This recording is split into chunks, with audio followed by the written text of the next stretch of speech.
y la oscuridad, desenterrando los misterios del diluvio de Noé.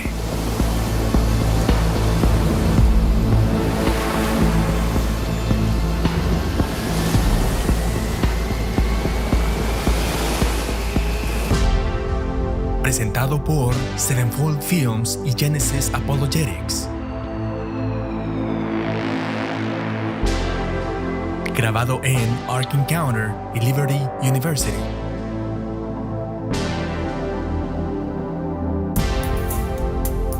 Producido por Ralph Stream.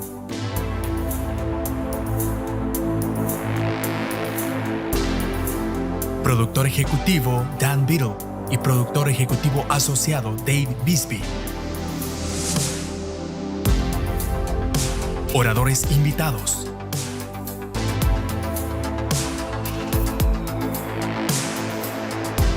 entrevistas editadas por Sean Karen.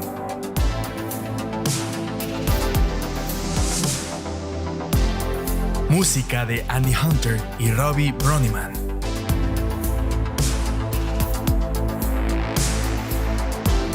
Fotografía de acción real por Kyle Justice.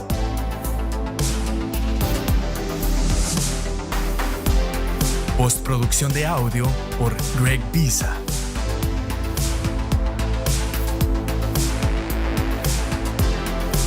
Financiado por Indiegogo y colaboradores de Patreon.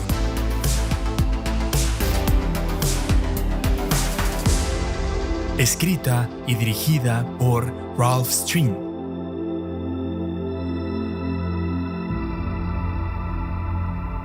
Narrado por Jaren Lewis.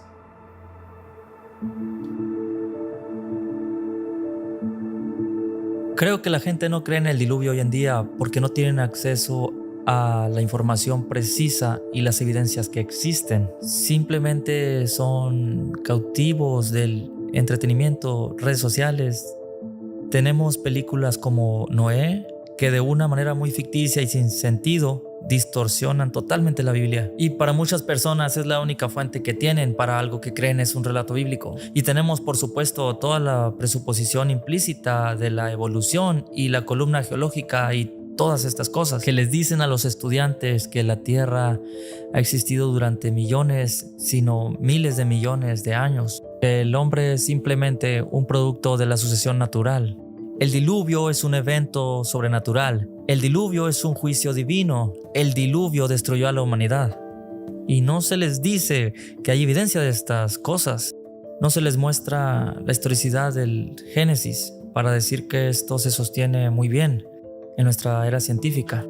Así que por un lado tenemos una falta de información y por otro lado el miedo al hombre, por la misma razón por la que no creen en muchas de las cosas que la Biblia dice que son literalmente ciertas, literalmente historia y literalmente ciencia. El miedo a parecer ridículo y la intimidación por parte de personas que presentan programas de televisión de ciencia y visten batas blancas de laboratorio. Creo que tienen miedo de hacer el ridículo. Pero cuando realmente vas más allá de la superficie y observas la viabilidad y la historicidad, es casi ineludiblemente plausible.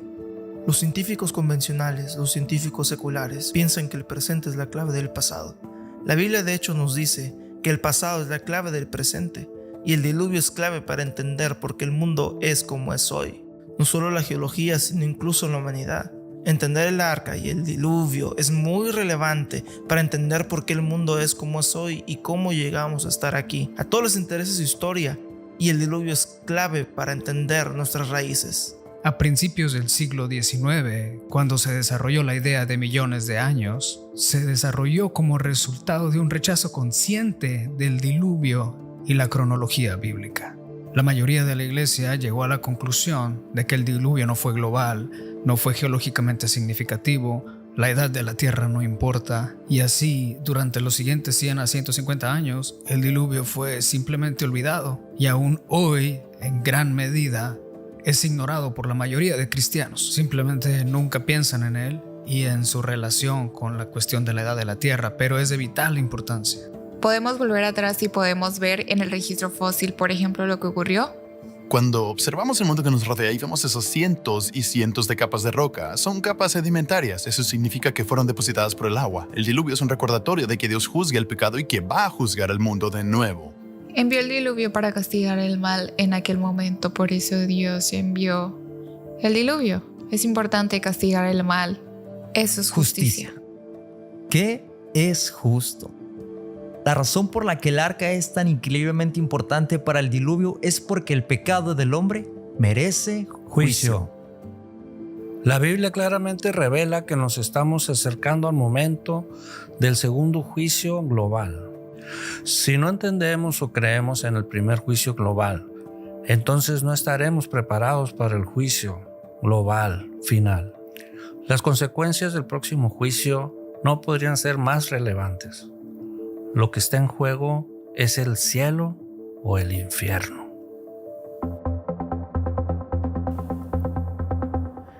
La Santa Biblia, un libro inspirado y arquitectado por Dios y escrito por su pueblo, que data del comienzo de la verdadera historia humana desde el tiempo de los verdaderos orígenes del hombre.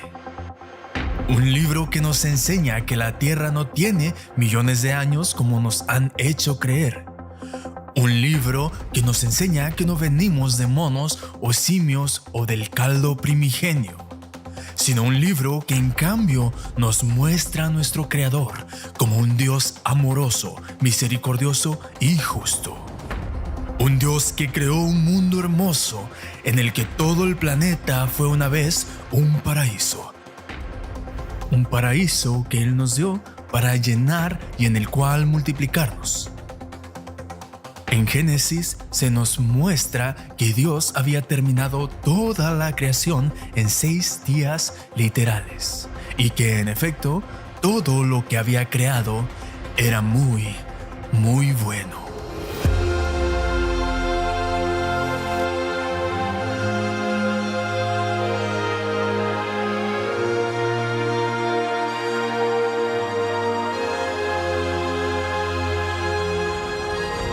En el lapso de 4 días, Dios terminó con los cielos y la tierra. Y fue en el 5.º día que comenzó a hacer las criaturas marinas, tanto grandes como pequeños. Y en ese mismo día también hizo todas las exóticas criaturas voladoras, que volaban a través del firmamento abierto del hermoso cielo.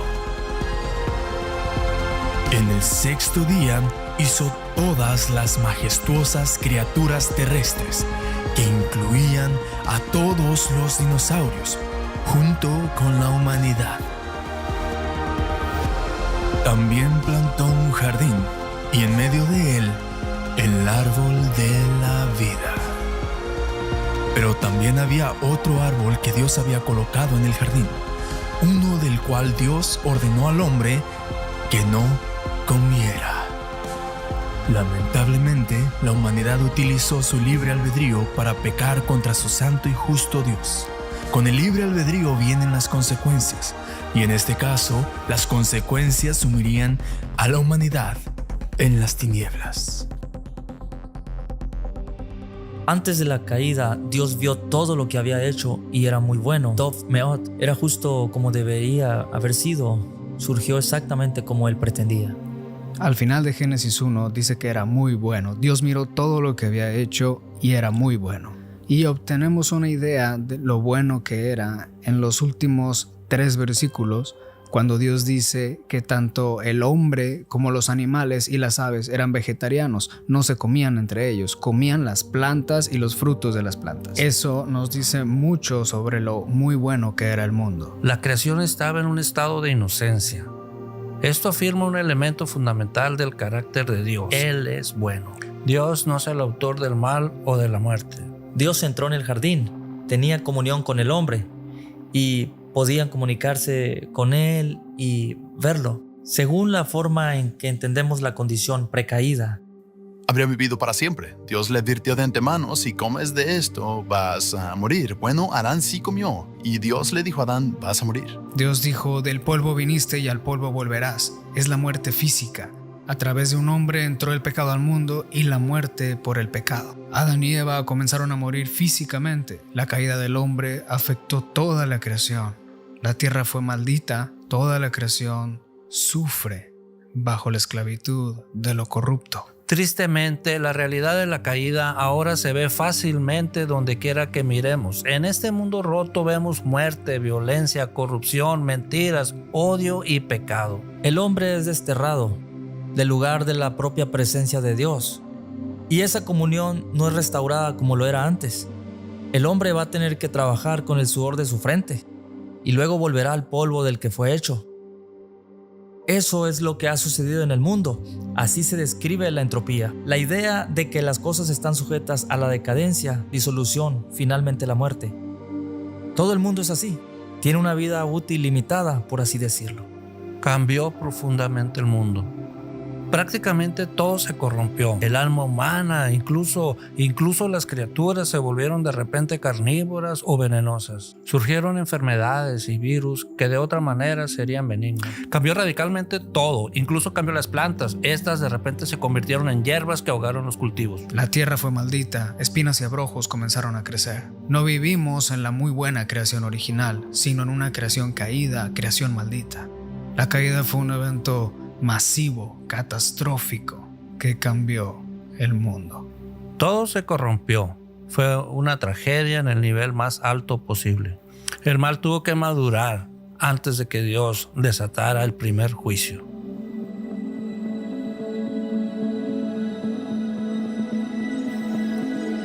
El Señor Dios había creado un mundo hermoso en el que todo era una vez muy bueno. Pero cuando el primer hombre rompió el mandato de Dios, el dominio del hombre se sumergió en el pecado y la muerte, que solo empeoró con el paso del tiempo. Y no solo los hombres habían sido corrompidos, sino todo bajo el dominio del hombre. Los animales se convirtieron en carnívoros y se volvieron unos contra otros y contra el hombre. Donde una vez la tierra había estado llena de la bondad de Dios, ahora estaba llena de la celebración del mal y de violencia sin fin. El paraíso, junto con la inocencia del hombre, ahora se había ido.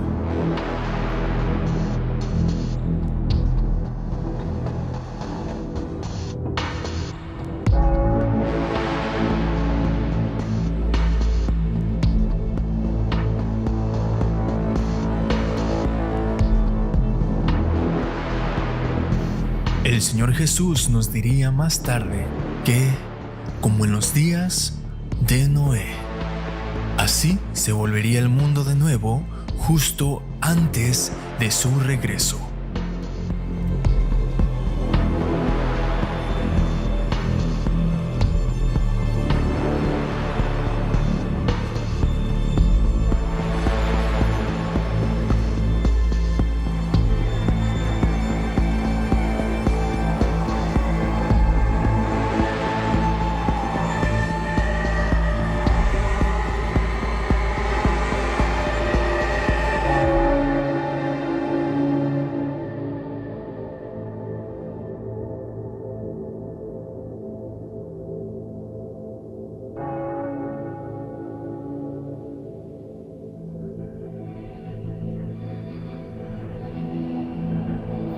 La mayoría de los geólogos de inundaciones señalan que el mundo o la Tierra tenía un clima más cálido y suave a nivel global, y los evolucionistas también lo creen. No es solo por la deriva continental que encontramos bosques de pinos y fósiles de dinosaurios en la Antártida. No solo porque esos continentes estaban antes en diferentes lugares, sino porque la Tierra tenía un clima global.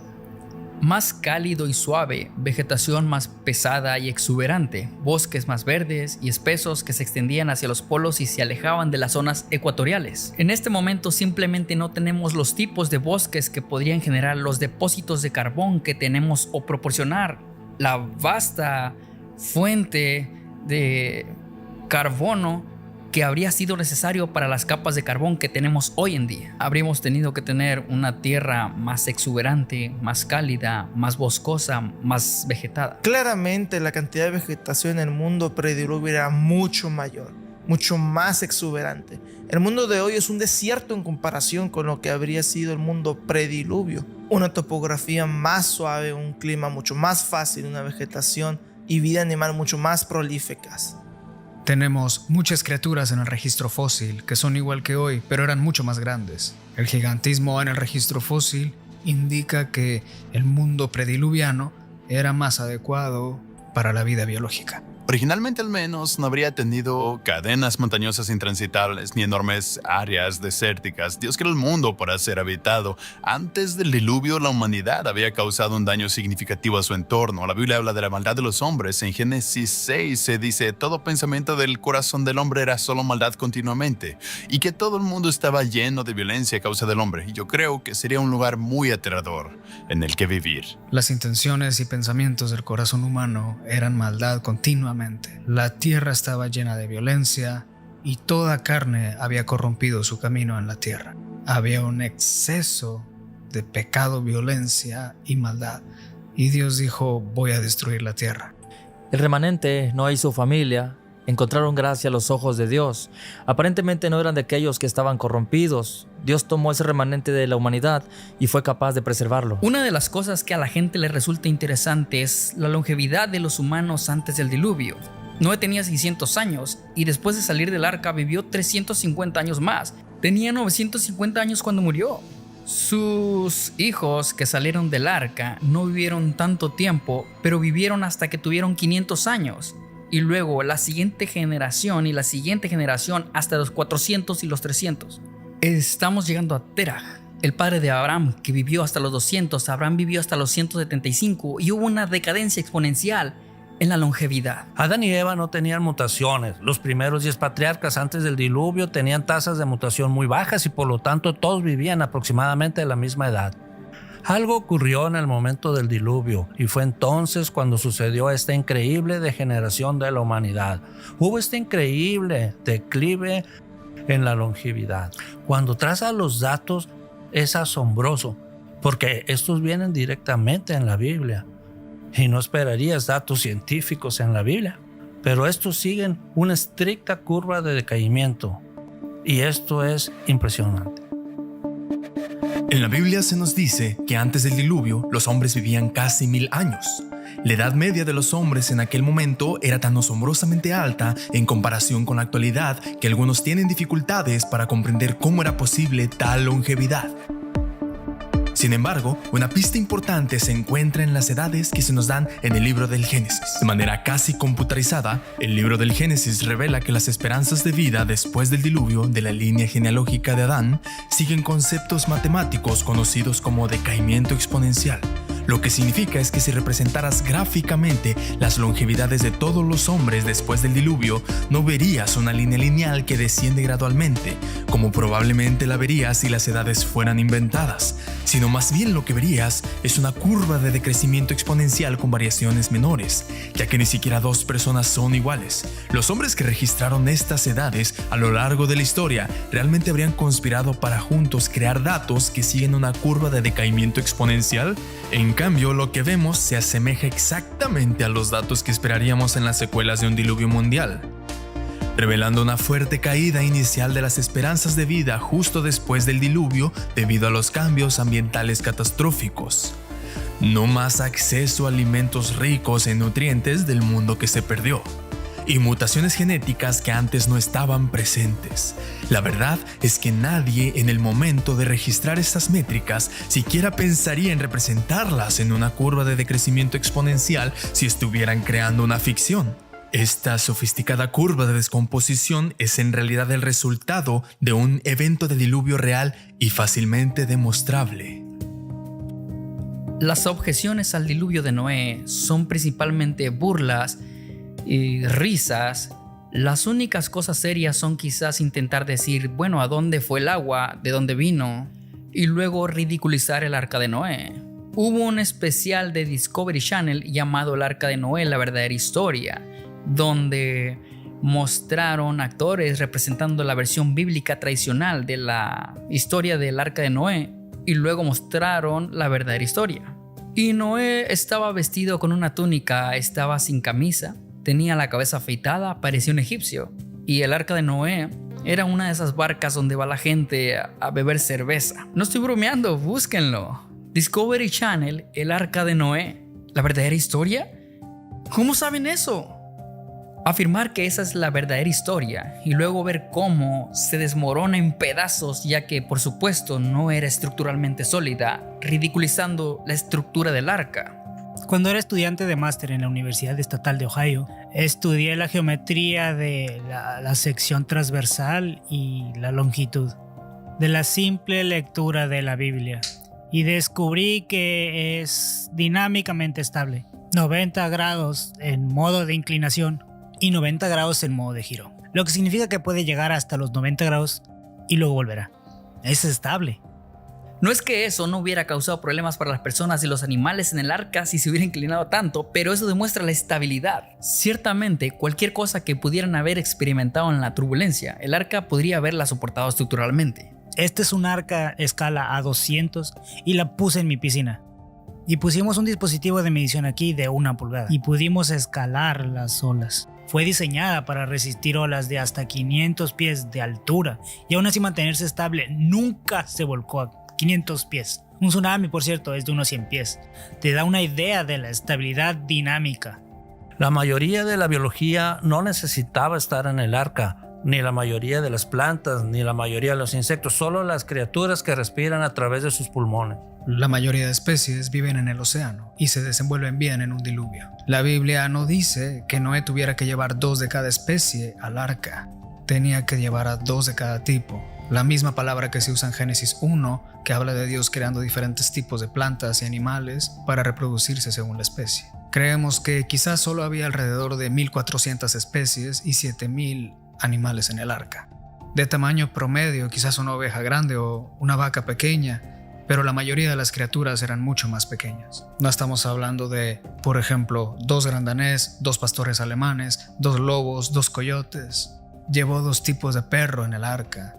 Y sabemos por la genética moderna que hay una tremenda variación genética incorporada en el ADN de cada tipo de criatura. Y así, los científicos de la creación han estado estudiando cómo era el tipo creado en comparación con nuestro sistema de clasificación moderno. Y piensan que en la mayoría de los casos era equivalente aproximadamente al nivel de familia. Los evolucionistas simplemente exageran porque se centran en las especies. Los evolucionistas a menudo afirman que no sería posible caber todas las especies de vida en la Tierra en un barco del tamaño del arca, incluso teniendo en cuenta lo enorme que era realmente el arca de Noé, con aproximadamente 50 pies de altura, 85 pies de ancho y más de 500 pies de largo. El arca es el barco de madera más grande conocido por haber sido construido por el hombre, con el USS Wyoming, un gigantesco velero de madera construido en 1909, ocupando el segundo lugar con 450 pies de largo. Sin embargo, independientemente del tamaño, imaginar cómo el arca podría albergar 18 millones de especies de toda la vida en la Tierra es una forma bastante básica de entender la excelente eficiencia de la economía del arca. La realidad es que las criaturas marinas, insectos, invertebrados y especies de plantas no necesitaban ser incluidos en el arca. Dios instruyó a Noé a llevar solo los animales vertebrados terrestres, y cuando simplificas esos animales a su estructura de clase genealógica encontrada en Génesis, que se conoce como un tipo, puedes reducir aún más significativamente el número de tipos de animales necesarios hasta alrededor de aproximadamente 1400 tipos o aproximadamente 6750 animales en total. De esos animales, tampoco necesitas traer adultos completamente maduros, cuando individuos más jóvenes se encajarían mejor, comerían menos, desperdiciarían menos y vivirían más tiempo mientras se reproducen en el mundo post-diluvio. Con aproximadamente 6.750 animales a bordo del arca, ahora también podemos estimar que se necesitaban aproximadamente 1.400 jaulas, y al considerar que solo el 20% del volumen del arca se necesitaba para almacenamiento de alimentos, podemos ver que nos queda mucho espacio para jaulas e infraestructura, con el área restante capaz de albergar el equivalente a 483 camiones dentro de su volumen. Tampoco es ninguna sorpresa que las dimensiones que Dios dio para el arca resulten ser óptimas para la estabilidad. De hecho, si escaláramos el arca, parece que los cruceros modernos han tomado notas de las dimensiones del arca y podemos ver similitudes sorprendentes en formas y proporciones que comparten. Como se puede observar, las influencias del arca están vivas y presentes hoy en día y tienen implicaciones de largo alcance en prácticamente todos los campos de la ciencia, incluyendo la baraminología, la botánica, la hidrodinámica, la antropología y más. Pero por convincente que sea la ciencia detrás del arca, no debemos olvidar que es Dios quien orquestó los eventos. Fue Dios quien decidió que había llegado el momento de juzgar al mundo. Y fue Dios quien fue finalmente responsable de la salvación de todos los que estaban a bordo del arca.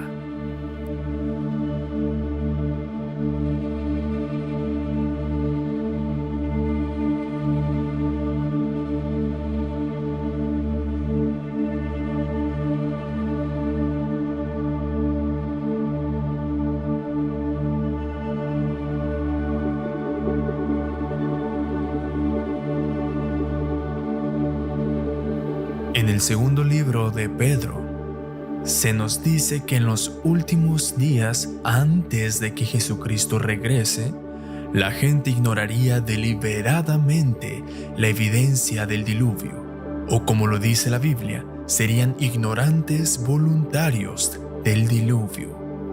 Pedro nos dice que en los últimos días los hombres se burlarían de la Biblia y de la segunda llegada de Jesucristo, y en cambio seguirían sus propias lujurias, tal como lo hicieron en los días de Noé.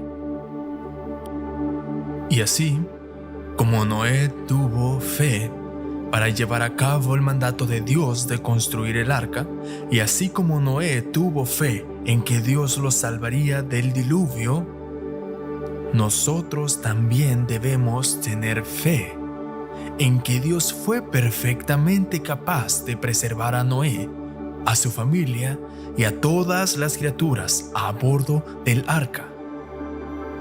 Es demasiado difícil para el Dios que creó el universo y todo lo que en él hay, el preservar la vida que él elige. Por supuesto que no. Así que no nos contemos entre aquellos a quienes Pedro profetizó que ignorarían la evidencia del diluvio, ya que estamos viviendo cerca del final.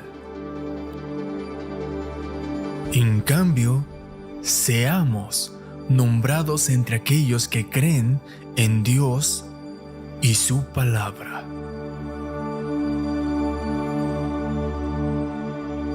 La Biblia dice que el día en que comenzaron las lluvias del diluvio, todos los animales, con el aliento de la vida, estaban a bordo del arca con Noé y su familia.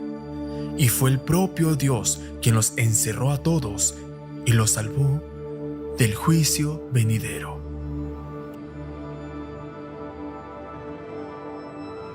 La naturaleza global del diluvio se da en el texto bíblico.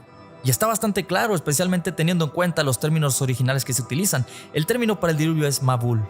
La única palabra hebrea, Mabul, se utiliza solo en otro lugar en el Antiguo Testamento. Eso es en el Salmo 29, verso 10, donde dice que Dios se sentó como un rey en el diluvio. Es un término muy único que distingue este relato de otros tipos de diluvio. Este fue un diluvio único. Primero podríamos hablar del diluvio en sí, el propósito del diluvio. Contrariamente a lo que muchos piensan, no fue simplemente para destruir al hombre pecador, sino que también, como Génesis 6 nos dice, para destruir todos los animales terrestres y aves que no estaban en el arca con Noé y para destruir la superficie de la tierra. Y solo un diluvio global lograría ese propósito. Luego podemos hablar sobre el arca, el propósito del arca. No era salvar a unos pocos animales para que Noé pudiera comenzar una granja después del diluvio. Fue como en Génesis 7:3 dice, para mantener viva la descendencia en la faz de la tierra. Y luego tenemos la repetición de términos universales. Todo lo que está bajo todo el cielo, bajo toda la tierra, todo en lo que hay aliento de vida. Esas palabras aparecen 60 veces en Génesis 6. Todo, cada uno, bajo el cielo. Y cuando tienes una repetición de palabras, se genera un énfasis. En segundo lugar, tenemos la duración del diluvio, 370 días. ¿Por qué un diluvio tan extenso si solo era local? ¿Por qué esa duración del diluvio? ¿Por qué tardaría tanto en retroceder y secarse? No hay forma de que un diluvio local dure tanto tiempo. Está la profundidad del diluvio. Cubrió las montañas altas en todas partes bajo los cielos. Y dado que el agua busca un plano nivelado, tendría que ser un diluvio global. Cuando la escritura dice que las aguas subieron hasta unos 24 pies por encima de las montañas, incluso con la idea de que las montañas no eran tan altas como lo son ahora, se elevaron después del diluvio, todavía es agua que solo sube a su propio nivel. Si tuviéramos un diluvio local, entonces obviamente no hay necesidad de construir un arca. Si el diluvio fue local en el Medio Oriente, el arca fue totalmente innecesaria. Los animales no necesitaban entrar allí, y él podría haber dicho a Noé y su familia que se fueran de vacaciones a Europa o Egipto. Noé y su familia podrían haber caminado hasta un lugar más seguro. Y entonces, ¿por qué un arca? ¿Por qué un arca tan grande? ¿Por qué todos los animales? ¿Por qué los pájaros? Los pájaros podrían volar lejos. Animales, después de todo, hay animales en otros lugares si es una inundación local. Esta idea de incluir todo en el arca, 2 de cada especie, implica que estabas intentando preservar toda la vida en ese momento. Solo un diluvio global se ajusta al propósito del arca. Luego podríamos hablar del volumen. Era demasiado grande si solo era un diluvio local. También tienes el concepto teológico muy claro de que si había hombres en otros lugares que no formaban parte del juicio del diluvio, entonces toda la idea del juicio sobre la humanidad por la corrupción de la tierra no tendría ningún sentido. Dios dice: he visto la maldad del hombre que es grande en la tierra. No solo en un lugar local, sino en la tierra. Cuando llegamos al Nuevo Testamento, tenemos un pasaje como 2 de Pedro 3, 5 al 7. Compara un diluvio que destruyó el mundo, que era con un futuro juicio, en un mundo venidero o en el mundo que ahora es. Si hubieras tenido un juicio local en el pasado, tendrías que tener un juicio local en el futuro. Pero por supuesto, esta es la segunda venida de Jesucristo para juzgar a su mundo, y tiene que ser universal. Bueno, si el diluvio fue solo un evento local, ¿qué crees? ¿Quizás cuando Jesús regrese solo será un evento local? O no, también va a ser un juicio mundial. Y añadiría una última cosa, y es que no podemos encontrar el jardín del Edén. La gente mira la descripción de la geografía donde estaba el jardín del Edén en Génesis 2. La razón por la que no encontramos el jardín del Edén es porque el mundo antes del diluvio fue totalmente destruido. Ahora está enterrado bajo miles de pies de depósitos sedimentarios. Así que el diluvio no fue un diluvio local.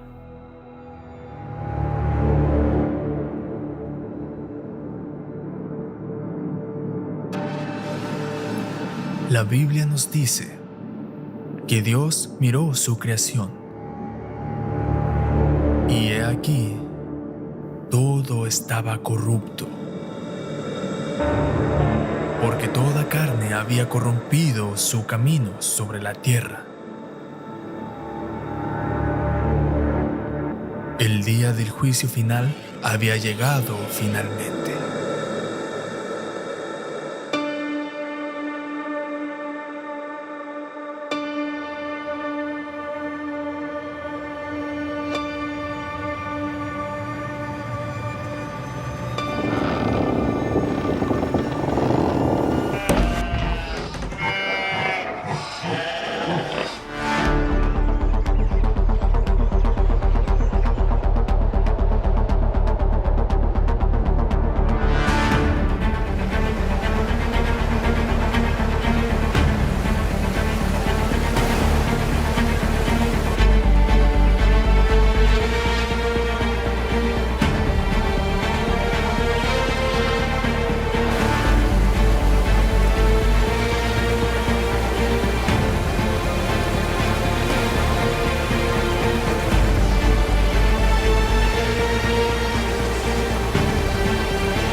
He aquí, yo, incluso yo, traeré un diluvio de aguas sobre la tierra para destruir toda carne, en la que haya el aliento de la vida desde debajo del cielo, y todo lo que está en la tierra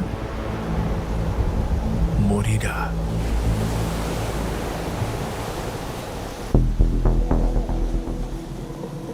Todos los geólogos no diluvianos de nuestro planeta creen que el planeta Marte tuvo un diluvio global. Los creacionistas creen, como los incrédulos, como creen los geólogos seculares, que Marte tuvo un diluvio. Creemos que ocurrió al mismo tiempo que nuestro diluvio. Quizás una tormenta de asteroides cayendo de los planetas interiores de los planetas rocosos. Aquí en nuestro planeta actualmente estamos cubiertos un 70% de agua, de 2 millas de profundidad. ¿Y no pueden creer que alguna vez tuvimos un diluvio? Es muy fácil para ellos creer que Marte tuvo un diluvio global, pero por alguna razón no pueden aceptar que hay muchas pruebas de que nosotros tuvimos un diluvio. ¿De dónde salió todo el agua para la inundación? ¿De dónde vino? ¿Y a dónde fue? Bueno, mira el globo.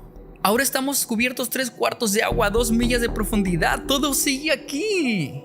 Las preguntas más frecuentes son: ¿de dónde salió el agua para inundación y a dónde fue? Y la respuesta se explica fácilmente en el modelo de tectónica de placas catastrófica. El proceso de tectónica de placas catastrófica es muy similar a la tectónica de placas convencional. La principal diferencia es la velocidad o la tasa a la que se desarrollan estos procesos. Hoy en día las placas se están moviendo alrededor de unos pocos centímetros por año. Sin embargo, durante el diluvio, 1,000 millones de veces más rápido. Cuando comenzó el diluvio, comenzó en las fuentes de la profundidad del océano.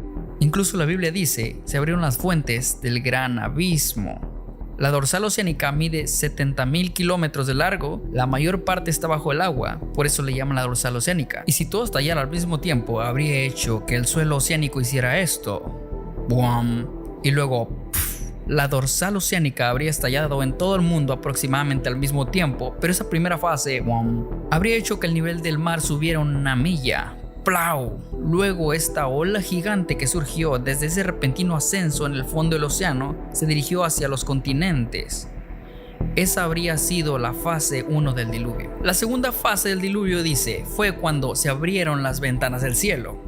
No es casualidad que haya una orden dada allí en las escrituras. Se rompieron las fuentes del abismo, es la corteza abriéndose, el agua disparándose, los chorros de vapor supersónicos y llevando esa agua del océano hacia arriba. Luego cayó como una lluvia torrencial global. Todos saben que el diluvio fueron 40 días y 40 noches de lluvia, pero las aguas prevalecieron sobre la tierra durante 150 días. Cuando las fuentes del gran abismo se rompieron, como describe la Biblia, esa es la descripción de la fractura de la corteza prediluviana. Tenemos material fundido que se expande a medida que se solidifica. El nuevo suelo oceánico se expandió, eso elevó el nivel del mar. Eso significa que el suelo oceánico va a subir. Las aguas oceánicas subieron para cubrir los continentes. El nuevo suelo oceánico se frío y se contrajo, y por lo tanto el nivel del mar bajó y las aguas oceánicas se drenaron. Las aguas de la inundación aún están presentes en la superficie de la tierra hoy. Se dirigieron a las nuevas cuencas oceánicas que se produjeron como consecuencia de la inundación. De hecho, la tierra está cubierta en un 70% de agua. Sí, el agua todavía está aquí, está profunda en esas trincheras. Algunas de las trincheras tienen 8, ahora descubrimos que son 10 millas de profundidad.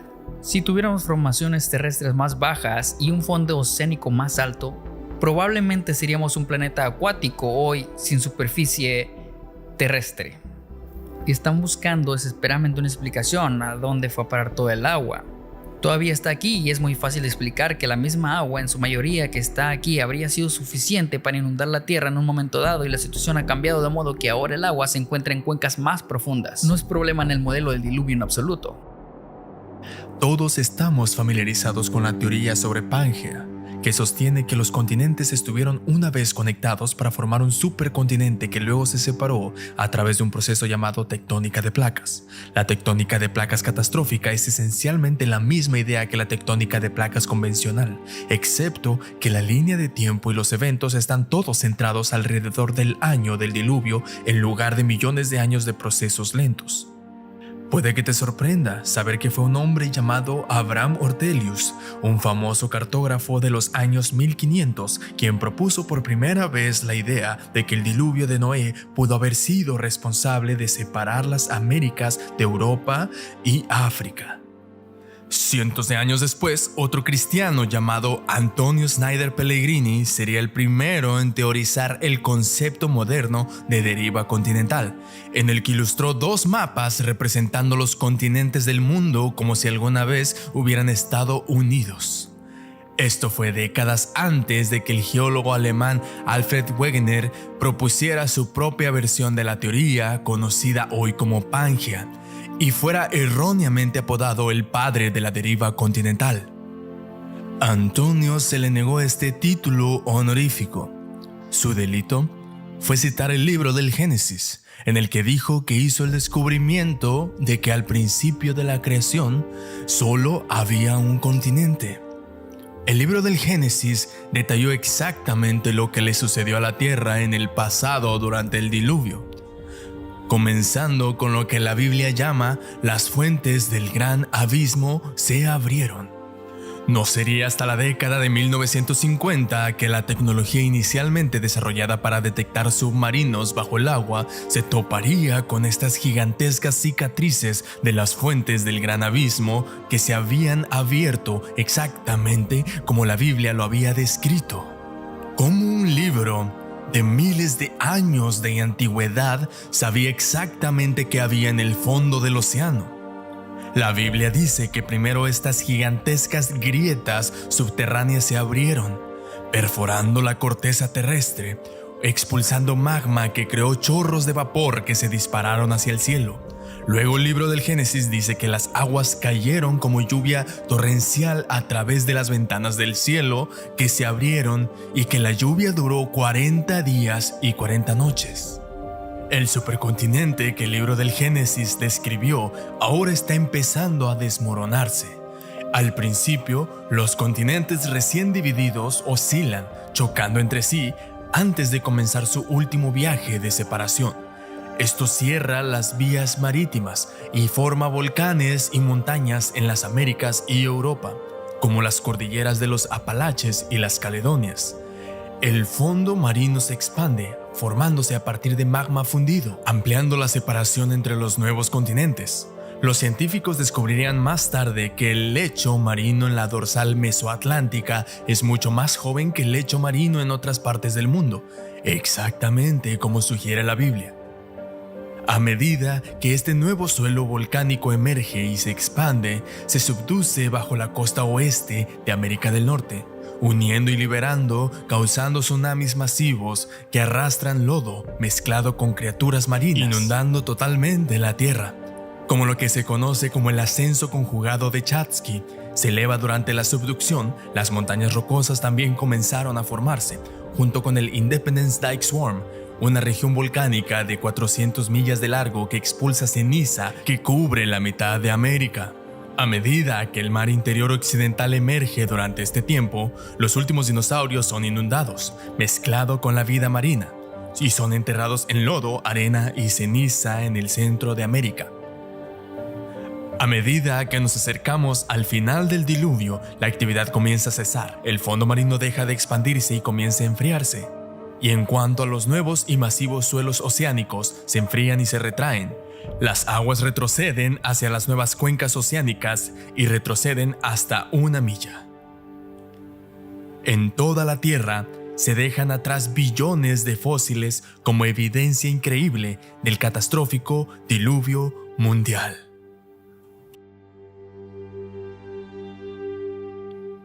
La evidencia más convincente de un diluvio global es el propio registro de sedimentos en todo el planeta. ¿Qué hay bajo tus pies? Cientos de capas horizontales distintas, generalmente con interfaces suaves entre las capas.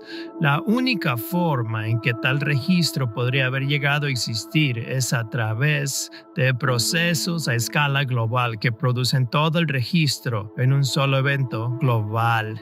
En todo el mundo las capas son planas y no hay canales de río en ellas.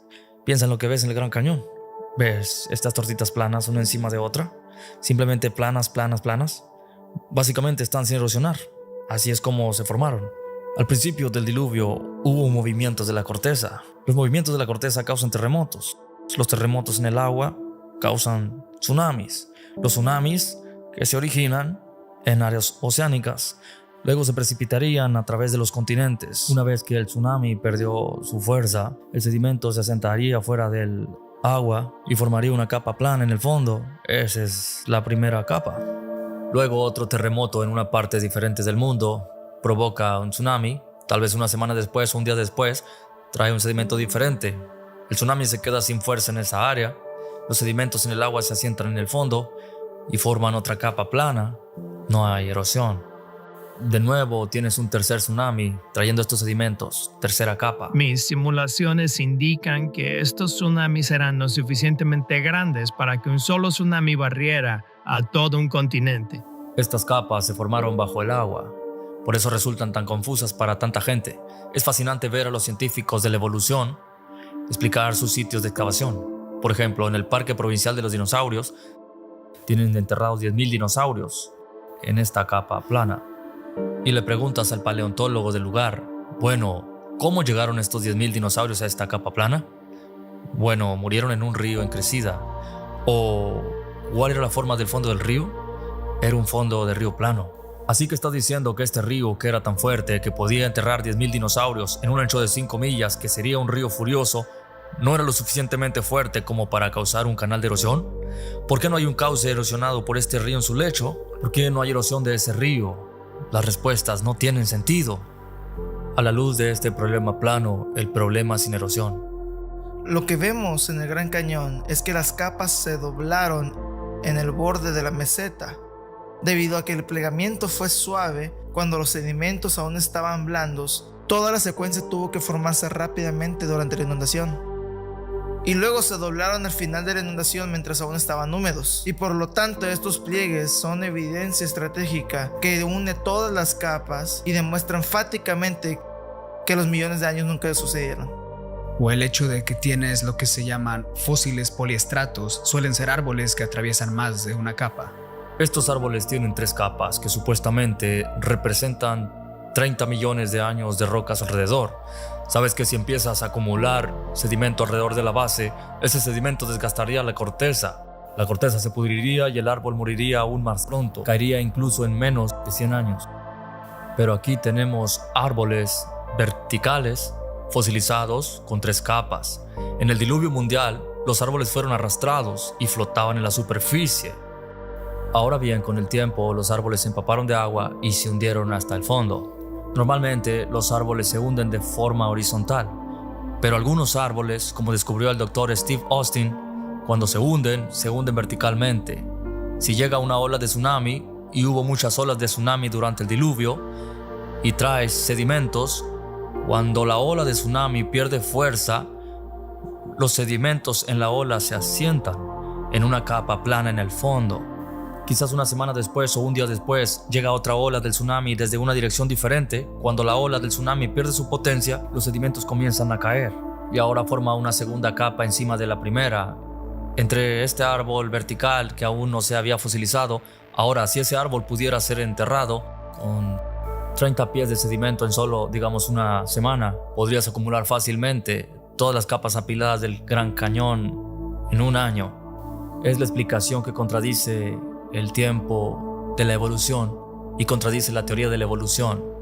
Este es el hecho geológico más importante y parece que nadie enseña esto en la universidad o en el mundo de la evolución. Los evolucionistas afirman que la Tierra tiene millones de años y una de sus supuestas pruebas son las capas de roca estratificadas encontradas dentro de la columna geológica. Los evolucionistas enseñan que cada capa representa millones de años de formación de rocas, basado en su visión uniformitarista que dice que puedes hacer suposiciones sobre el pasado basándote en los procesos actuales, pero al hacerlo, estás asumiendo que no hubo eventos catastróficos como un diluvio global. Los evolucionistas también ignoran la evidencia del diluvio contenida en estas capas de roca, como criaturas marinas mezcladas con criaturas terrestres. Solo pregúntale a cualquier minero de carbón. En cualquier lugar de la Tierra donde excaven, encuentran innumerables criaturas marinas incrustadas en la roca. La Biblia refuta la teoría de la evolución, afirmando que solo han pasado aproximadamente 6.000 años desde el comienzo de la creación, dando el relato verdadero de cómo se formaron las capas sedimentarias, ya que la roca sedimentaria es roca que se forma en agua, lo cual también es un increíble testimonio de un diluvio mundial. Dado que la superficie de la Tierra está compuesta en su mayoría por capas de roca sedimentaria formadas por agua, el hecho de que las capas se formaron realmente en agua también explica el por qué no se encuentra erosión entre las capas, como lo habría si las capas tardaran millones de años en formarse. Luego está el problema de la roca doblada y plegada, lo cual solo podría ocurrir si las capas fueran maleables y blandas en el momento de la flexión, que es exactamente lo que causaría un diluvio global. Las capas dobladas también demuestran que su formación fue rápida, con múltiples capas formándose rápidamente una encima de la otra porque las capas inferiores todavía tendrían que estar saturadas de agua y no tuvieron suficiente tiempo para secarse. A medida que las fuerzas actuaban sobre las capas, se doblaban al unísono de arriba abajo. Afirmar que estas capas se plegaron juntas durante millones de años mientras aún se estaban formando no puede explicar lo que los geólogos están observando. Solo un entierro rápido bajo el agua podría explicar estos fenómenos, recordando que las capas de roca sedimentaria como estas se forman en agua en primer lugar. Para demostrar aún más que estas capas de roca se formaron rápidamente y en el diluvio está el hecho de que en innumerables lugares alrededor del mundo encontramos árboles poliestratos. Poli significa muchos y estrato refiriéndose a las múltiples capas que estos árboles atraviesan. Si entiendes algo sobre cómo se descompone la materia orgánica, sabes que es imposible que los árboles permanezcan intactos durante millones de años, mientras que capa de tierra y escombros se acumulan lentamente a su alrededor y la lluvia y la humedad pudren la madera. En cambio, lo que muestran las pruebas es que los árboles fueron arrancados por la inundación y arrastrados. Y a medida que se empapaban de agua, se hundían. Algunos árboles se hundían uniformemente, mientras que otros árboles contenían más saturación de agua en lo que quedaba de sus raíces inferiores. Estos árboles serían más pesados en la parte inferior y flotarían hasta el suelo, permaneciendo en posición vertical. Las olas del tsunami llevarían sedimentos que enterrarían rápidamente a los árboles en múltiples capas. De hecho, los geólogos descubrieron que la misma arena del lado este de América había sido llevada por olas de tsunami hasta el lado oeste del continente. Esto explica cómo las capas de roca contienen fósiles de criaturas marinas mezcladas con plantas terrestres. Y explica por qué a los árboles les faltan sus sistemas de raíces. Y más importante, por qué los árboles atraviesan directamente múltiples capas de roca que los evolucionistas afirman que tienen millones de años. Tampoco olvidemos que algunas de estas capas son del tamaño de continentes, indicando que estos árboles y rocas se depositaron en un solo evento catastrófico, y no en inundaciones locales en diferentes momentos. Hoy asumimos que los fósiles son una parte normal del ciclo de la vida, ya que vemos tantos de ellos en todo el mundo. Sin embargo, la fosilización no es en absoluto lo que vemos cuando algo muere hoy. Afortunadamente, la materia muerta no se fosiliza hoy en día en condiciones normales, sino que en cambio, Dios hizo que la materia muerta se descompusiera y volviera a la Tierra. El hecho de que vemos tantos fósiles indica que hubo un evento a nivel mundial que causó la fosilización masiva de toda la vida en la Tierra en un momento dado. Piénsalo. Si la Tierra hoy está cubierta en un 71% por agua, las capas de rocas sedimentarias formadas por agua constituyen la mayor parte de la roca en la Tierra. Dentro de estas capas de roca se encuentran criaturas marinas mezcladas con criaturas terrestres. Algunas de estas capas sedimentarias abarcan continentes enteros, lo que significa que se formaron todas juntas en un solo evento. Varias capas están dobladas y plegadas juntas, demostrando que eventos de enterramiento rápidos las crearon. Encontramos árboles que atraviesan varias capas de roca y en todo el globo encontramos grandes áreas de erosión, como grandes cañones tallados. Es obvio que Dios dejó todas estas pruebas como testimonio del diluvio bíblico. La segunda prueba más poderosa son los fósiles que se encuentran en estas capas sedimentarias. Para producir un fósil se requiere, en el mayor de los casos, especialmente para los tipos de organismos más grandes, requiere un enterramiento completo y rápido, y eso automáticamente habla de condiciones catastróficas. Así que el hecho de que encontremos tantos fósiles tan bien conservados, muchos de ellos con pruebas de que los animales fueron enterrados vivos, es otra poderosa evidencia de un cataclismo por inundación. Hay muchos fósiles en los museos. De hecho, los museos están llenos. No quieren más fósiles. Los sótanos están llenos. Los museos han recogido 1,000 millones de fósiles. Y los científicos sugieren que en las rocas, y podríamos encontrarlos, hay billones de fósiles. Si ves un animal morir al lado de la carretera, como una zarigüeya o un ciervo, pronto ese ciervo o esa zarigüeya desaparecen. Los huesos se desintegran, vienen los carroñeros, los ratones se comen los huesos, la piel se descompone, 10 años después solo queda polvo, no queda nada. Y sin embargo existen estos billones de fósiles. Aquí está la razón por la que tenemos 1 billón de fósiles. Hubo esta enorme inundación, fue una inundación mundial. Los tsunamis avanzaban rápidamente, trayendo consigo sedimentos y enterrando rápidamente estos animales. A medida que la inundación retrocedía, toda esta agua oceánica se filtraba de nuevo a través de la arena que cubría a los animales y proporcionaba los minerales para transformar los huesos en fósiles. Y así es como tienes billones de fósiles, tienes que tener un diluvio mundial. Lo que observamos con frecuencia es que los fósiles han sido exquisitamente preservados. ¿Qué quiero decir con eso? Encontramos todos los detalles preservados en su lugar. Por ejemplo, un pez a punto de traer otro pez y ha sido enterrado.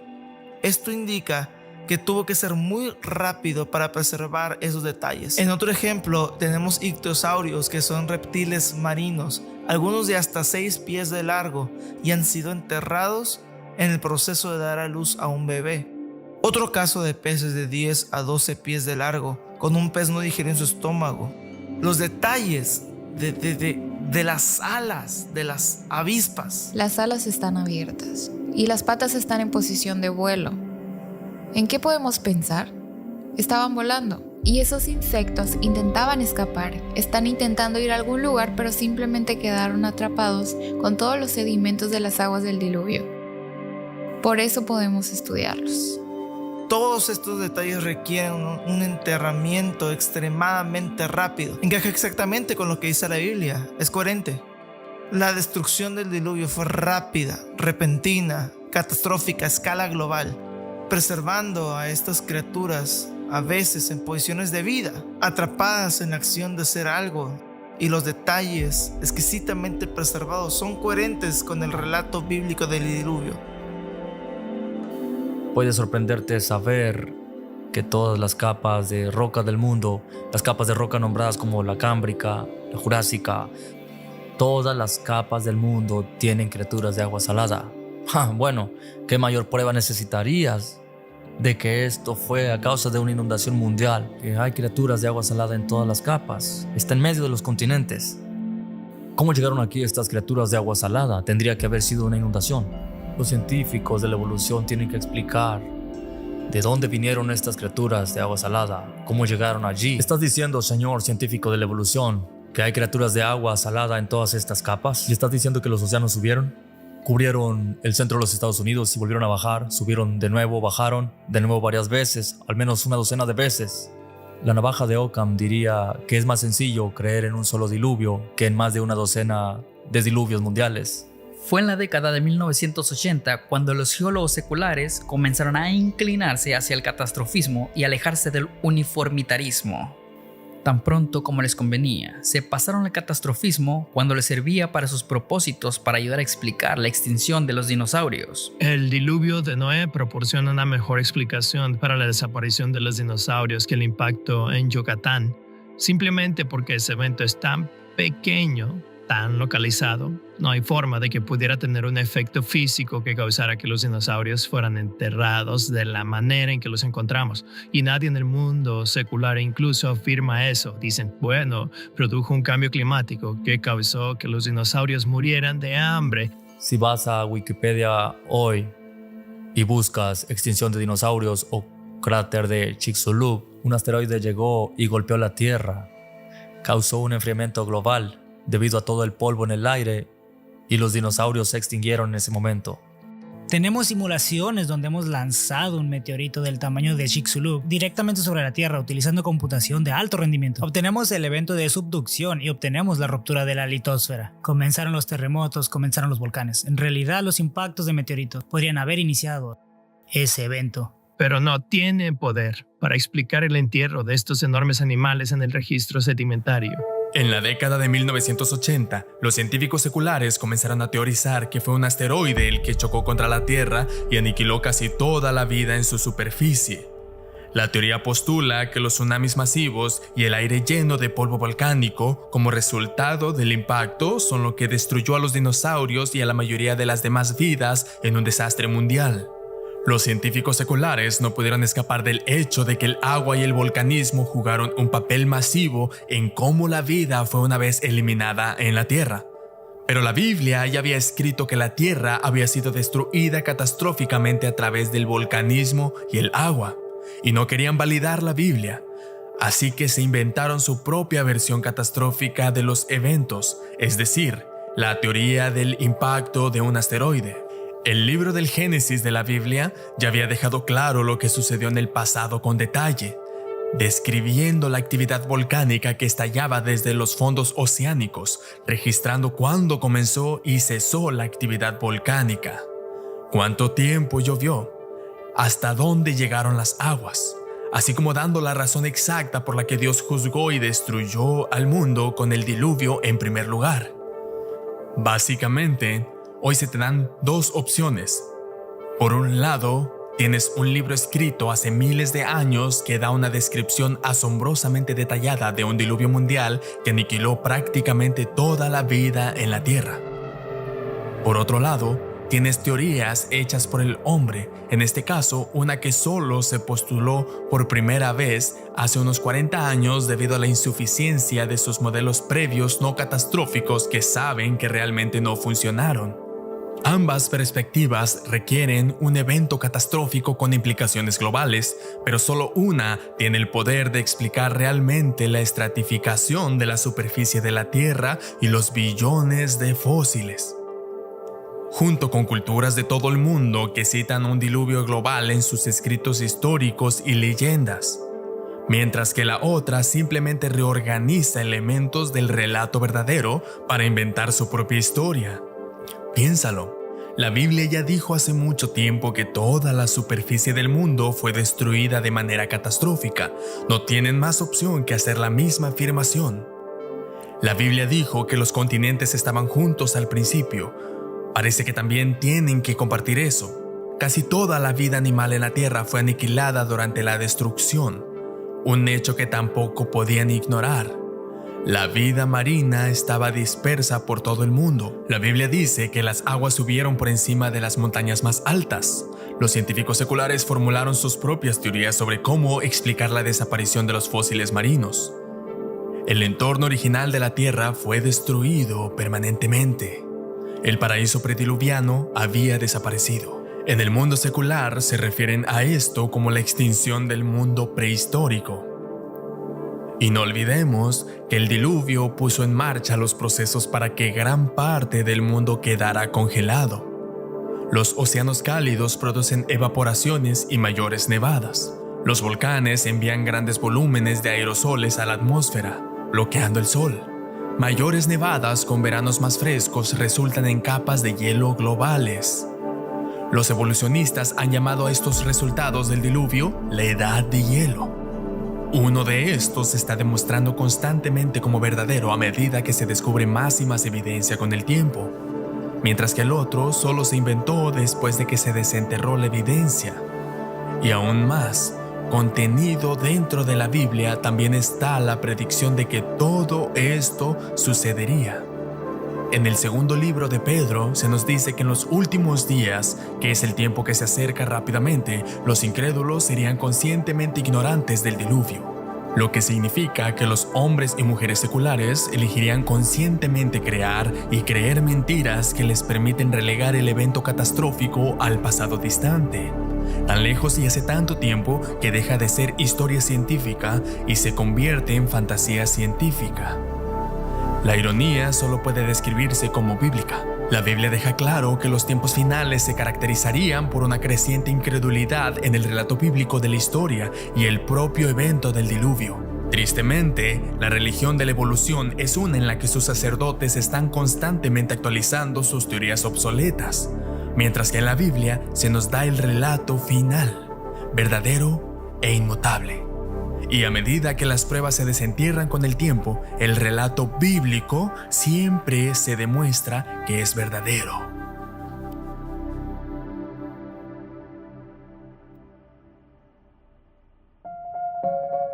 Si vas a un museo hoy y miras las exhibiciones de dinosaurios, notarás que los animales parecen extraños e inusuales con los dinosaurios. ¿Alguna vez has visto una boa constrictor en una exhibición de museo enrollada alrededor de la pata de un T-Rex? No, pero han encontrado boas constrictoras con dinosaurios. ¿Alguna vez has visto una tortuga de caja a los pies de un estegosaurio? No, pero encontraron tortugas de caja con dinosaurios. ¿Alguna vez has visto un T-Rex con un pato volando sobre él? No, pero se han encontrado patos con dinosaurios. Los 7 grupos de animales de hoy se han encontrado con los dinosaurios y se ven igual. Las exposiciones en museos no muestran eso. Si realmente pusieran los animales que encontraron con los dinosaurios, la gente miraría esas exposiciones y diría, bueno, la evolución no ha ocurrido, es solo que los dinosaurios se extinguieron. Pero los científicos han excluido a los animales modernos de sus exposiciones de dinosaurios para promover la idea de que ocurrió la evolución. Los análisis de tejido blando en dinosaurios que han sido recientes han sido un enigma para aquellos que creen que la Tierra y el universo son muy antiguos. Mary Schweitzer en la década de los 90 y principios del 2000 fue la primera en encontrar este material elástico en las arterias. Material elástico significa que lo estiras y vuelve a su estado original. ¿El tejido blando de dinosaurio es un hallazgo muy reciente? ¿No quieren que realmente se difunda? No está en ninguno de los libros de texto. Esta señora partió o cortó uno de los huesos y podías oler la putrefacción.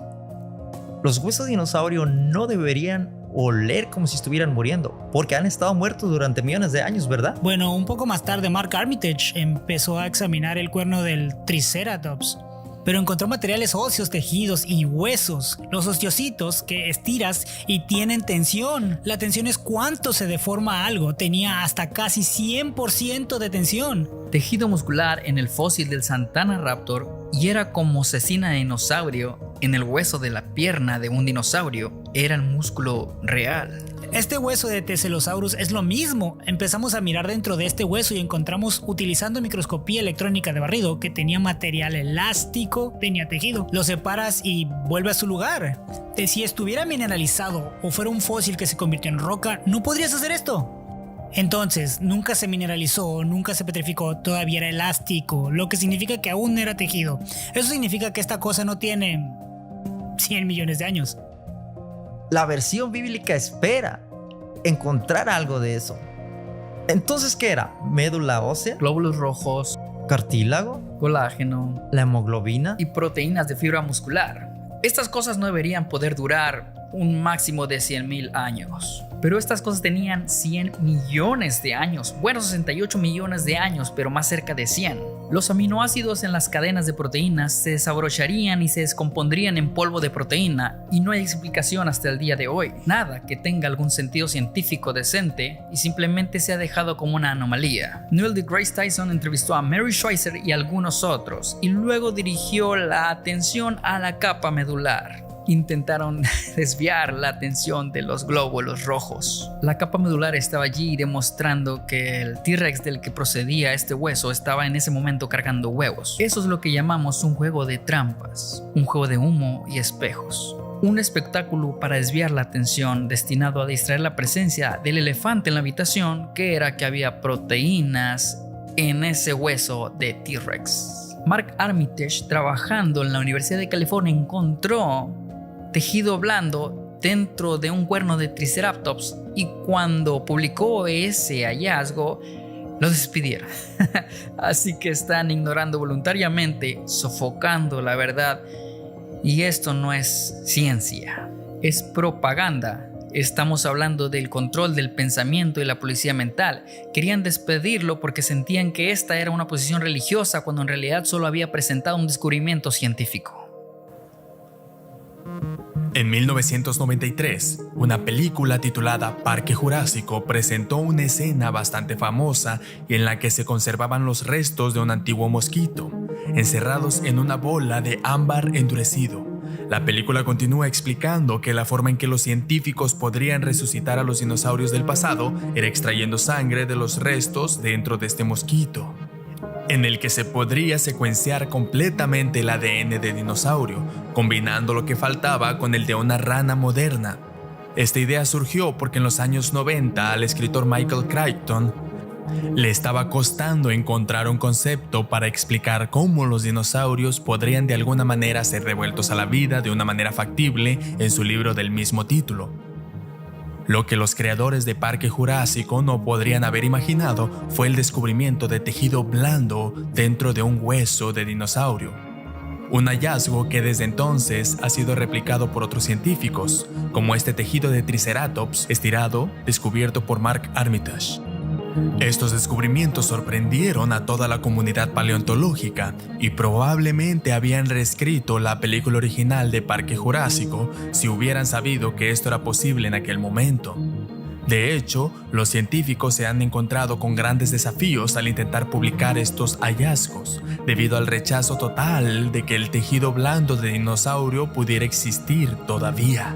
El consenso en aquel momento estaba de acuerdo en que era completamente imposible, porque todos se aferraban a la creencia generalizada de que los huesos tenían millones de años, lo que requeriría que todo su biomaterial se hubiera fosilizado hace mucho tiempo. Simplemente no había manera de que estos huesos de dinosaurio contuvieran biomaterial como vasos sanguíneos y proteínas como el colágeno. De hecho, de estos 16 tipos de materiales bioorgánicos que desde entonces se han descubierto dentro de los huesos de dinosaurio, el colágeno por sí solo termina el debate sobre si estos huesos tienen millones de años, ya que la esperanza máxima del colágeno es tan baja como 10.000 años según algunas estimaciones y tan alta como 900.000 años según otras, con 100.000 años siendo la edad máxima generalmente aceptada. Para poner esto en perspectiva, si cada una de estas pequeñas barras representa un periodo de 100.000 años, entonces solo una de estas barras representa la edad máxima que el colágeno podría sobrevivir a lo largo del tiempo. Si ampliamos la vista al lapso de tiempo de 100 millones de años, entonces podemos ver que la vida útil del colágeno es 1000 veces más corta que la edad general que los evolucionistas afirman que tienen los huesos de dinosaurio. Otra forma de decirlo es que el colágeno ni siquiera dura el 0.001% del tiempo que tendría que durar para que la teoría de la evolución funcione, demostrando que no está ni remotamente dentro del ámbito de posibilidad que el colágeno pudiera sobrevivir tanto tiempo. La relativamente corta vida útil del colágeno demuestra lo que la Biblia ha estado diciendo sobre estos huesos todo el tiempo, que tienen aproximadamente 4.400 años de antigüedad y fueron enterrados por todo el mundo alrededor del tiempo del diluvio de Noé.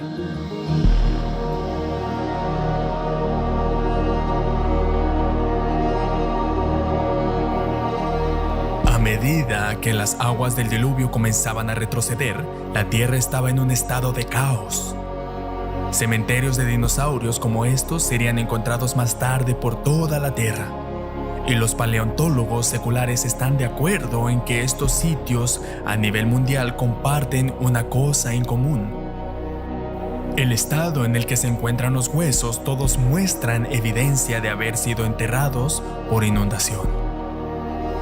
Ahora entiendes exactamente de dónde vino el agua.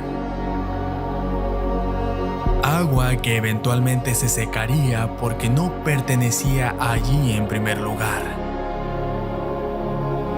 toda la Tierra sufriría un reinicio masivo a medida que la vegetación crecería lentamente de nuevo y el agua encontraría sus lugares de descanso finales. Tristemente, la Tierra, que una vez fue un hábitat perfecto para los dinosaurios, ahora estaba irrevocablemente arruinada, y aquellos dinosaurios que pudieron sobrevivir serían cazados hasta la extinción con el tiempo.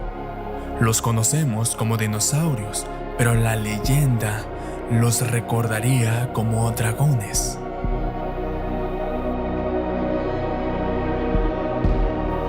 Y así fue.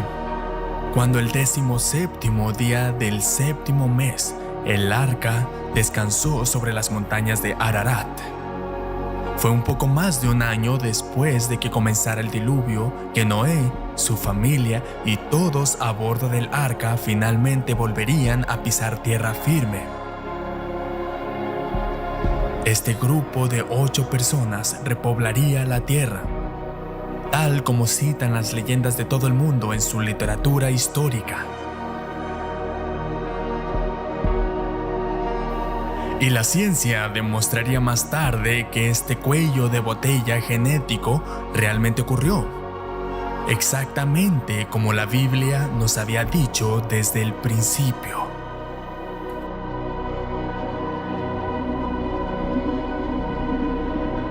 En términos de observar cómo progresan las ideas, sabemos que la historia puede volverse más mítica.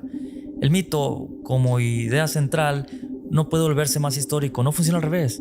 La historia puede volverse más histórica, el mito se vuelve más mítico, y si empiezas con un mito, terminas con un mito. Nunca puedes ir en la otra dirección. Podemos ver como género lo diferente que son. Se han descubierto unas 200 tradiciones sobre inundaciones por antropólogos, misioneros y otros, y muchas de estas tradiciones provienen de grupos de personas que ni siquiera viven cerca del océano. Hay cientos de leyendas sobre inundaciones de todo el mundo, pero en muchos de estos casos existen enormes similitudes con el relato bíblico. Se salvó a una familia justa y la razón de la inundación es porque Dios estaba enfadado. Los dioses estaban enfadados por algo que la humanidad había hecho. Todos hablan de cómo el hombre y los animales sobreviven en algún tipo de barco. Hay muchas similitudes, pero el verdadero relato está en el Génesis. Algunas pruebas de eso están en la descripción del arca. La epopeya de Gilgamesh babilónica tiene un cubo para el arca. Bueno, eso simplemente rodaría en el agua y todos morirían. El relato bíblico tiene un diluvio que dura 371 días, pero cuando llegamos a la epopeya de Gilgamesh solo son 6 días. Solo se tardó una semana en construir una enorme arca, mientras que a Noé probablemente le llevó 55 años o algo así construir su arca. El relato bíblico es el verdadero, y estas otras historias son el resultado de la migración de personas de la Torre de Babel después del diluvio y preservando en su memoria un eco del verdadero relato que está registrado en Génesis. Y cuanto más se alejaban del Medio Oriente y de cualquier contacto con el verdadero relato, más se corrompía la historia con el tiempo. Y eso explica las diferencias, así como las similitudes. El relato bíblico, en todos los aspectos, se mantiene independiente de los demás. Ciertamente tiene un núcleo común en la historia. Hubo un evento que ocurrió. Hemos registrado alrededor de 23 relatos diferentes que son muy similares a Babel, donde la gente intentaba construir esta torre y los dioses estaban enfadados, o Dios estaba enfadado y los obligó a dispersarse confundiendo su lenguaje. Y luego, desde Génesis 2 en adelante, ya no vemos similitudes. No hay leyenda de Abraham, no hay leyenda de Isaac, ni leyenda de David, ni nada por el estilo. Pero de Génesis 1:11 parece que gente de todo el mundo lo conoce. ¿Por qué? Bueno, porque lo que nos está diciendo la Biblia es verdad, y hasta Génesis 11 en el evento de Babel, la humanidad tenía una historia compartida y luego llevaron esa historia consigo y la transmitieron y se distorsiona a medida que pasan los años. Después del diluvio, Dios bendice a Noé y a sus hijos, les dice fructifiquen y multiplíquense, y en la tierra lo mismo que dijo Adán y Eva. En cierto sentido, el hombre tiene la oportunidad de empezar de nuevo. ¿Y qué vamos a ver unas pocas generaciones después? La gente se niega a dispersarse. Dijeron, no, vamos a quedarnos justo aquí en el valle de Mesopotamia, y comenzaron a construir una torre. Tenían un gobierno mundial unificado. Génesis 11 nos dice que Dios detuvo ese proyecto de construcción, creando sobrenaturalmente diferentes idiomas para obligar a la gente a separarse según sus familias en diferentes naciones. Las personas que eran biológica y genéticamente muy cercanas comenzaron a casarse dentro de su grupo lingüístico. Y de lo que sabemos de genética, eso haría que los genes recesivos se volvieran dominantes y que las características físicas asociadas a ellos se manifiesten. Pero la Biblia es muy clara, solo hay una raza, la raza de Adán. Pablo dice que Dios hizo de un hombre o una sangre todas las naciones para habitar sobre la faz de la tierra. Así que no hay absolutamente ninguna base para decir que un grupo de personas con un cierto tono de piel marrón son superiores o inferiores a otras personas con tono diferente de piel marrón. No tenemos ninguna base para odiar a las personas diferentes a nosotros, porque en realidad todo el mundo se ve diferente a mí. Así que si fuera a odiar a las personas que se ven diferentes a mí, tendría que odiar a todos. Por lo tanto, deberíamos dar amor y aceptarnos, porque todos descendemos de la misma pareja, Adán y Eva. Lo interesante es que la mayoría de las pruebas muestran que la humanidad comenzó en el Medio Oriente, lo que esperaríamos si la Torre de Babel fuera cierta. Todos estos idiomas parecen divergir desde esa región.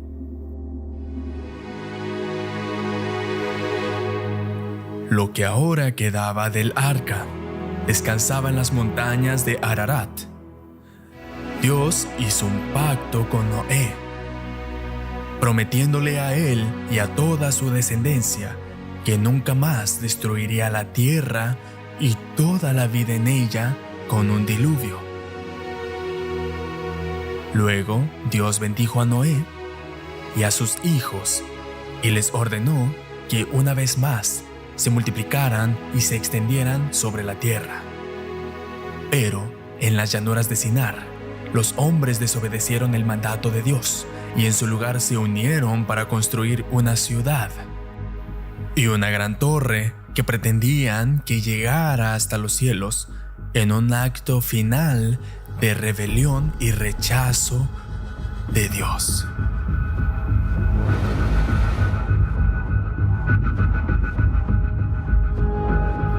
Pero Dios descendió y puso fin a su torre, dividiendo su lenguaje unificado en muchos idiomas.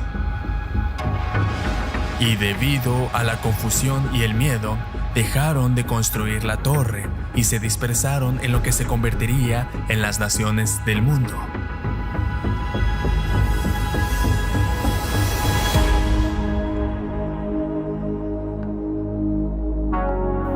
Fue en el transcurso de unos pocos siglos después de que Noé y su familia abandonaron el arca que la gente del mundo hablaba un solo idioma. Pero hoy hay más de 7,000 idiomas en el mundo que se remontan a un grupo familiar ancestral al que cada uno pertenece. Por ejemplo, el italiano se puede rastrear hasta el latín, su familia lingüística.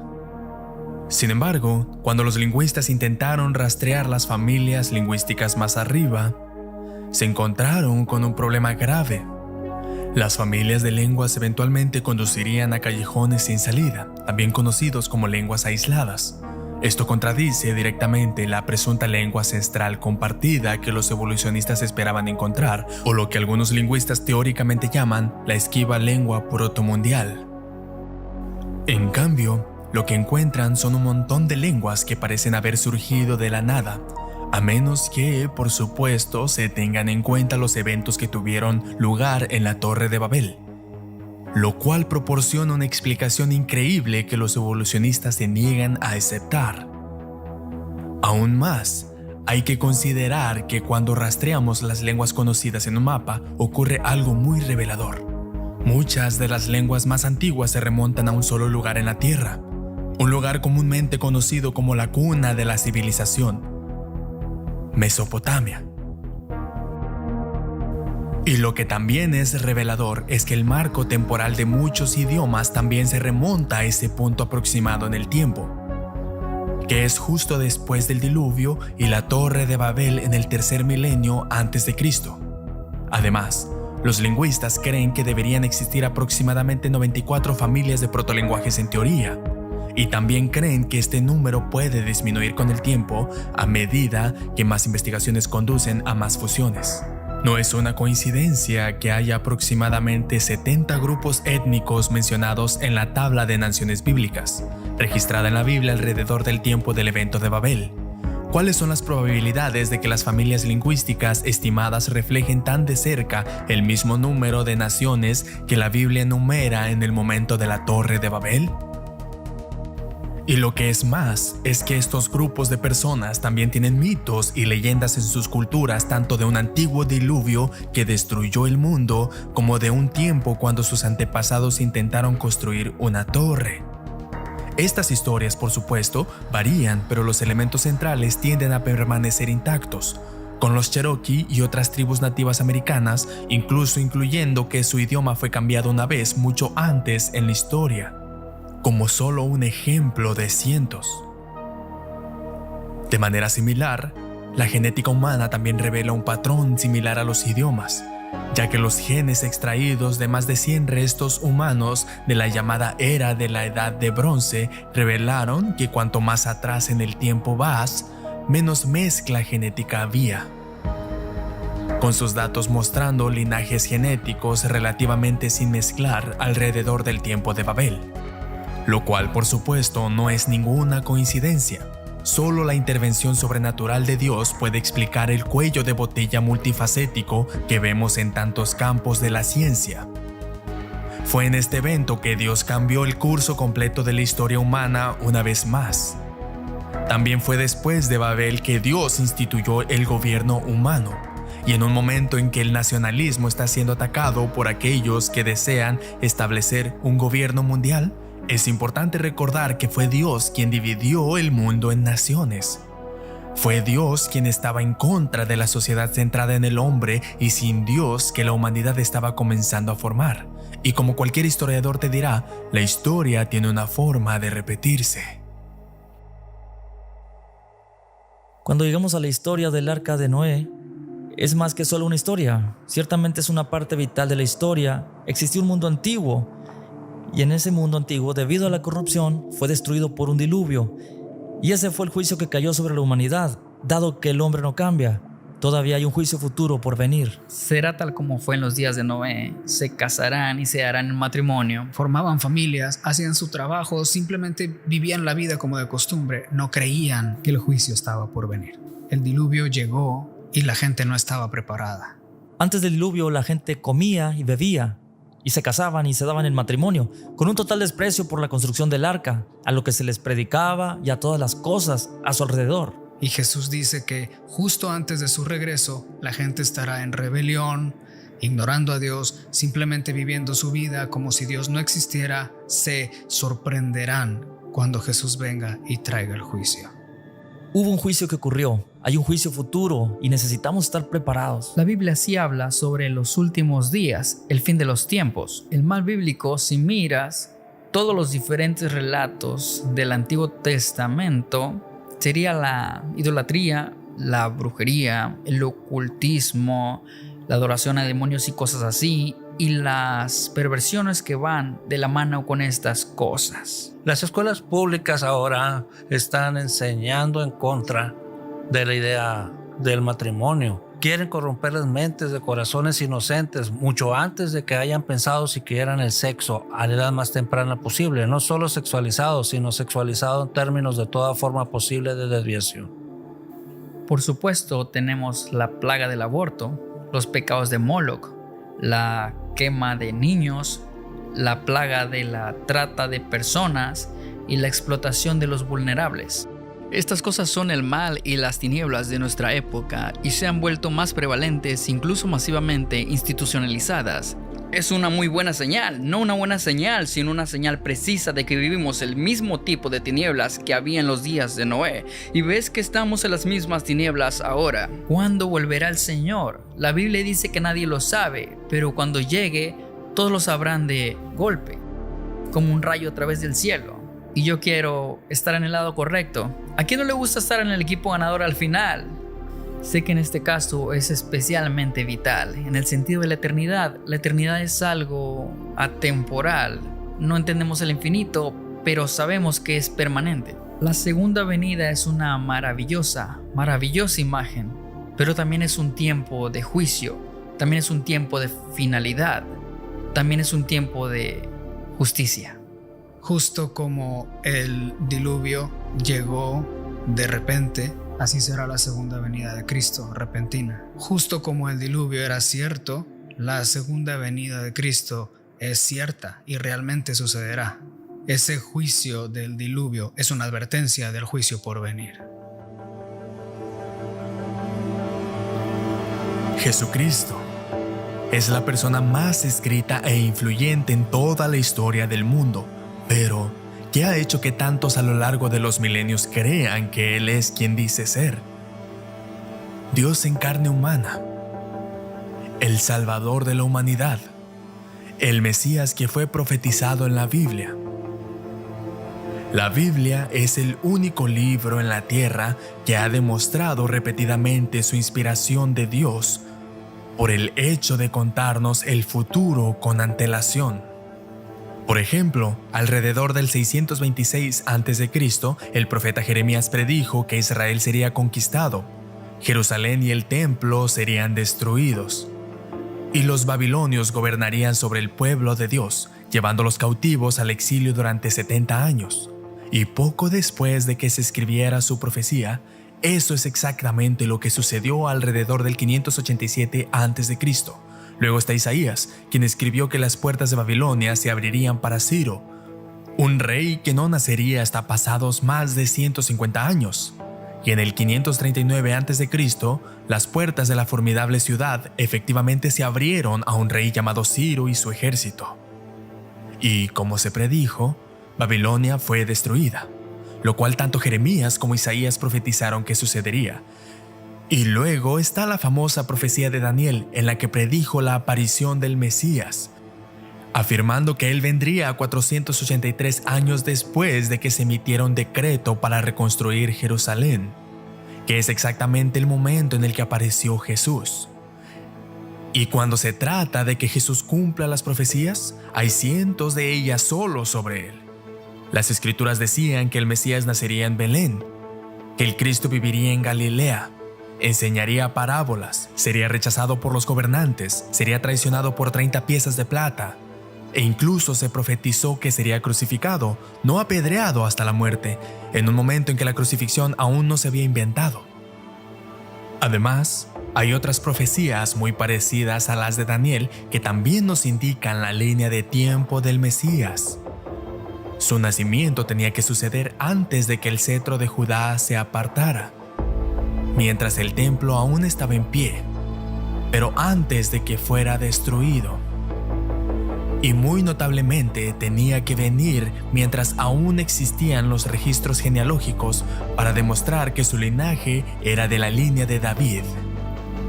Esos registros perecieron cuando el templo fue destruido en el 70 después de Cristo. Sorprendentemente, Jesucristo caminó por la tierra durante exactamente el periodo crítico cuando convergieron una multitud de profecías sobre el Mesías. Jesús nos advirtió que en los últimos días, el tiempo que estamos viviendo en este momento, vendría un falso Mesías que engañaría a muchos para que creyeran que Él es el profetizado. La Escritura se refiere a este falso Mesías como el Anticristo.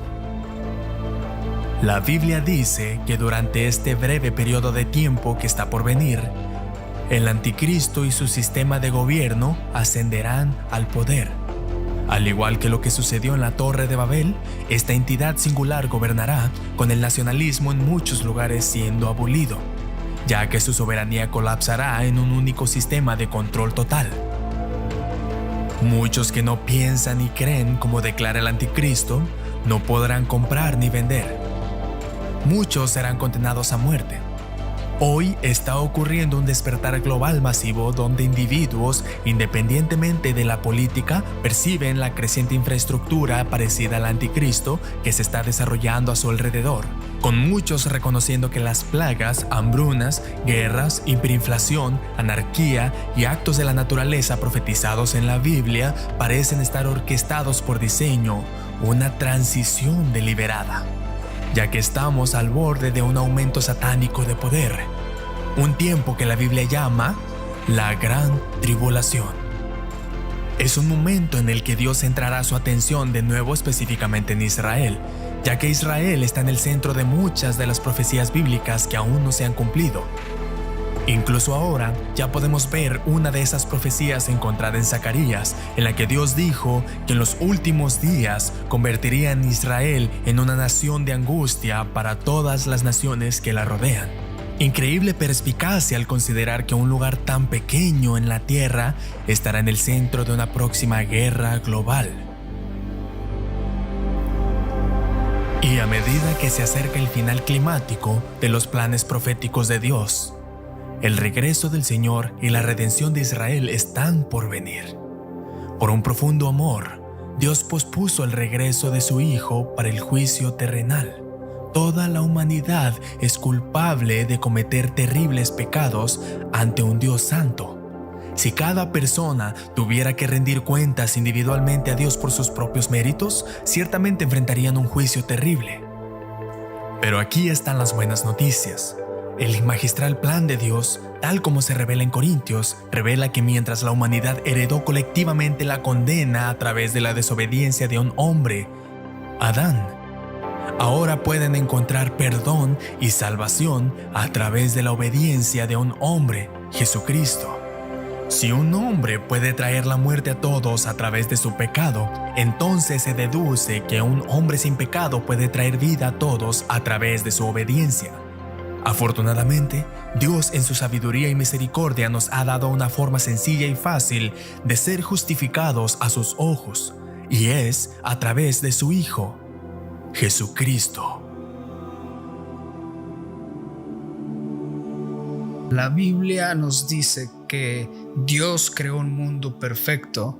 Adán pecó y debido al pecado de Adán, todos nacemos pecadores, pero también elegimos pecar, elegimos rebelarnos contra Dios. Todos hemos quebrantado los 10 mandamientos en pensamiento, palabra o acción, a través del mal que hemos hecho o el bien que hemos dejado de hacer, por ignorancia, por debilidad o por nuestra propia culpa deliberada.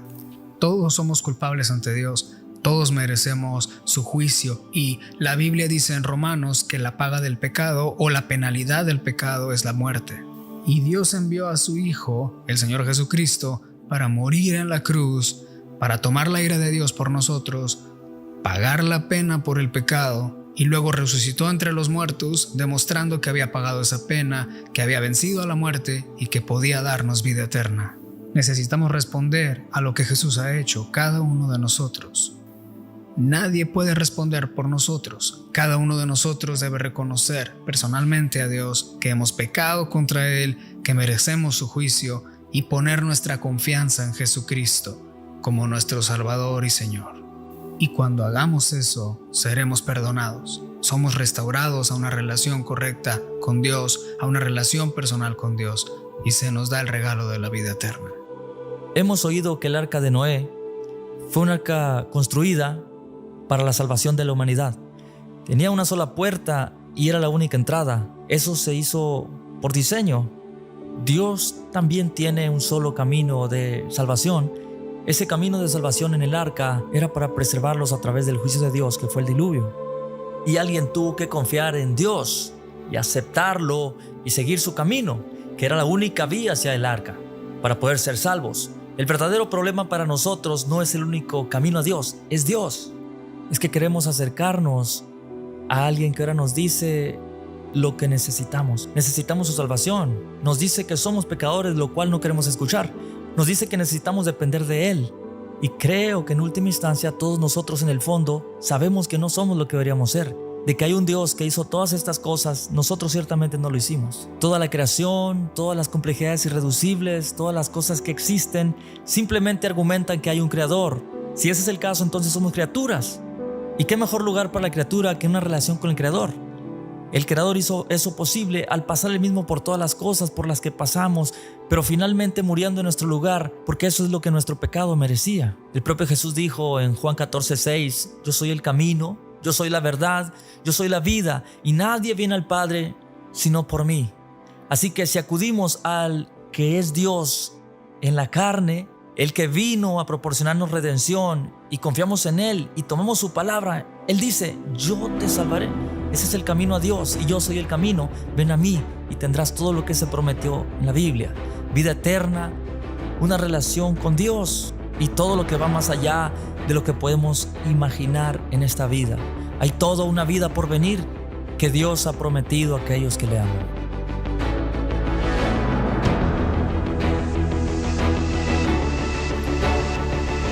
Hace 2000 años, Dios Padre envió a su Hijo al mundo para inaugurar una nueva era de justicia y paz. Pero rechazaron al verdadero Mesías.